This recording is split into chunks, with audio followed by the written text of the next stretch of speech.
네, 반갑습니다. 제천중학교 학생 여러분. 오늘은 건설 기술의 발달 과정 두 번째 시간, 건설 기술의 발달 과정 두 번째 시간, 우리나라의 건설 기술의 발달에 대해서 배워보도록 할 거예요. 오늘 만약 시간이 가능하다면 건설 기술의 발달 전반까지 나갈 생각인데, 이거는 선생님이 시간을 보고 한번 잘라보도록 하겠습니다.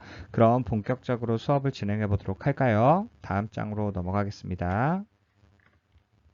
우리나라의 건설 기술의 발달은 굉장히 많은 것들이 있어요.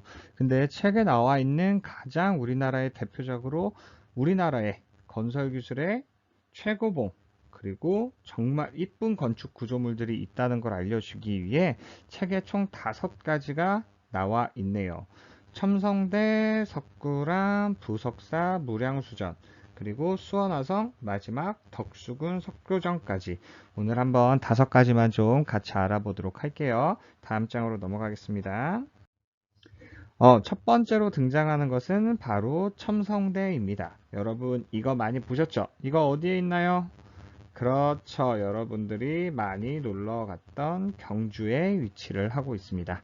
이 첨성대는 동양에서 가장 오래된 천문대예요. 천문대. 천문대는 무엇을 하는 거죠? 그렇죠. 여러분들이 좋아하는 별자리, 하늘을 관측할 수 있는 것들을 천문대라고 부릅니다. 근데 내부에는 흙을 쌓아서 지진에도 대비를 할 수가 있어요. 그래서 경주나 포항 이 근처에는 지진이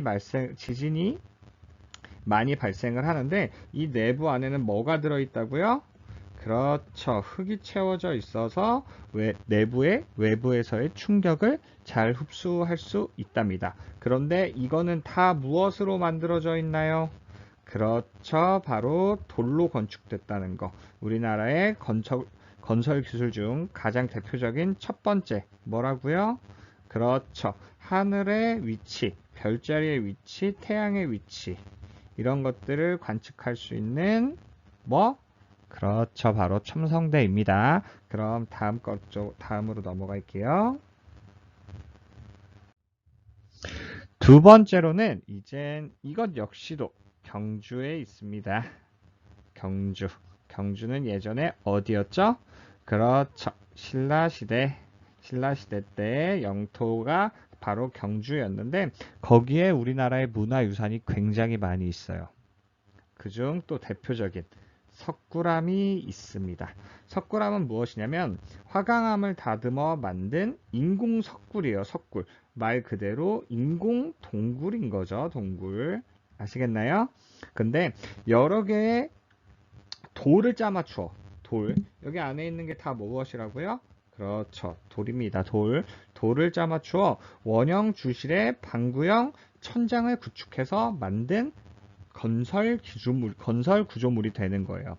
그런데 여기에 얼마나 뛰어난 건설 기술이 들어가 있냐면 여기 이 안에는 자연과 그리고 지하수를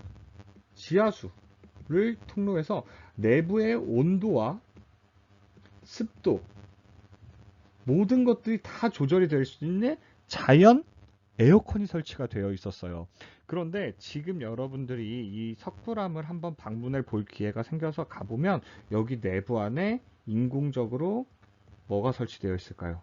에어컨이 설치가 되어 있습니다. 에어컨이. 왜 그럴까요? 자, 지금 여기 보이시나요? 일본 건축학자 요네바 미시. 이 일본 사람들이 문제예요. 일본 사람들. 일본 사람들이 이 석굴암의 뛰어난 건축력을 보고 일정강점기 시기 때 이걸 한번 분해한 적이 있어요. 분해를 해버렸더니 다시 조립을 했는데 예전처럼 온도와 습도 조절할 수 있는 모든 건축 구조물들의 기능들이 다 사라져 버렸다고요. 그래서 여기 내부의 습도와 공기, 환기를 조성하기 위해서 인위적으로 우리나라는 에어컨을 설치할 수밖에 없었습니다.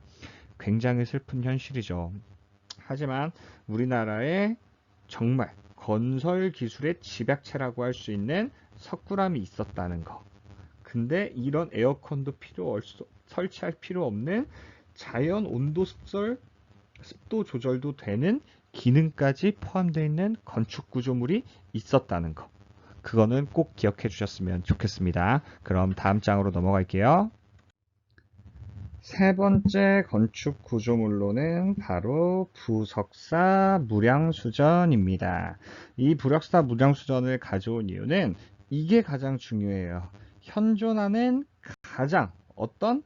그렇죠. 목조 구조물. 굉장히 그냥 기와집이잖아요. 기와집. 기와집인데 여긴 아마 이제 불교 사당으로 사용을 했었습니다. 사당으로 많이 사용을 했었는데 이러한 기와집이 현존하는 가장 오래된 최초는 아니지만 최초의 목조 거주물은 아니에요. 최초는 아니지만 최대 장수라고 해야 되나? 그렇지. 최장 보존된 목조 구조물. 아시겠나요? 네, 좋습니다. 그럼 다음 장으로 넘어가도록 할게요. 자, 그리고 네 번째 건설 기술로는 우리나라의 거의 어떻게 보면 건설 기술의 최고봉? 이 모든 건설 기술, 우리나라의 건설 기술의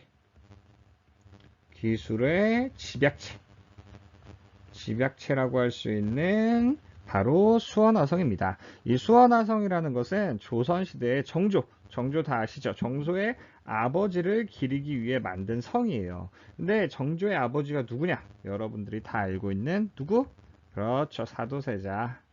사도세자를 기리기 위해 만든 성으로 이젠 축성의 전 과정을 상세하게 기록한 화성성역궤가 이게 화성성역궤예요. 이게 바로 설계도면이라는 거죠. 근데 지금 보이는 사진에 들어와 있는 이 부분만 수원화성이 존재하는 것이 아니라 수원화성은 말 그대로 성이에요. 굉장히 크고 동문, 서문, 남문 그리고 안에 내부에 그 앞에 나와 있는 부석사 무량수전과 같은 이제 기와집들이 많이 들어와 있고 이거를 축조할 때 가장 대표적으로 여러분들이 기술 시간에 배운 물건이 하나 등장을 해요. 뭘까요?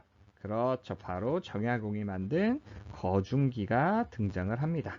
이때부터 우리나라의 건설 기술은 급진적으로 발전하게 시작을 하게 되는 거죠. 무슨 말인지 아시겠나요? 네, 좋습니다. 그럼 다음 장으로 넘어갈게요.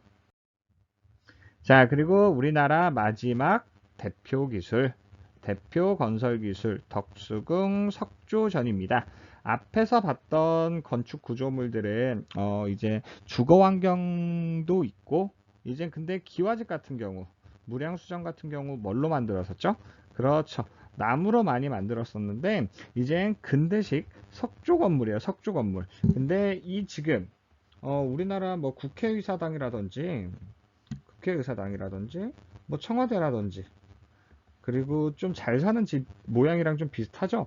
그리고 우리 저번 시간에 배운 뭐 로마네스크라든지 고딕이라든지 그런 식의 풍이 조금 돌지 않나요? 그렇죠. 바로 유럽 궁전의 건축 양식을 따라서 이제 만든 서양 건축 구조물 중에 가장 큰 건축 구조물이에요. 우리나라 건축 구조물 역시도 다 어디서 따왔다? 그렇죠. 뭐 예전부터 따왔던 건 아니지만 최근에 유행에 따라 바뀌면서 외국 문물이 많이 들어왔어요. 근데 외국 문물을 우리나라는 많이 유입받으면서 이런 건축 구조물들에도 영향을 많이 받았다는 뜻인 거죠. 어떻게 이해가 다 되시나요?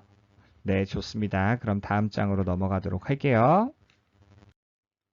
벌써 마지막 페이지가 되었네요. 선생님이 첫 번째 수업을 할 때 건설 기술의 발전 전망까지 수업 진도를 나가려고 동영상을 찍어봤는데 이 동영상이 20분에서 한 30분까지 정도가 동영상이 나오네요. 근데 여러분들이 너무 힘들 것 같아서 여기까지만 하고 자르도록 하겠습니다. 너무 좋죠?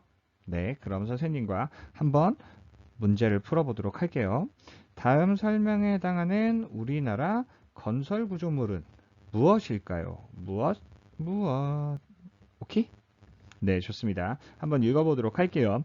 근대식 석조 건물이에요. 석조 건물. 석조 건물이라는 건 무엇으로 만든 것이다? 그렇죠. 돌로 만든 것이다. 그런데 18세기 유럽 궁전 건축 양식을 따른 것이라네요. 근데 18세기 유럽 궁전 건축 양식은 뭐가 있었죠?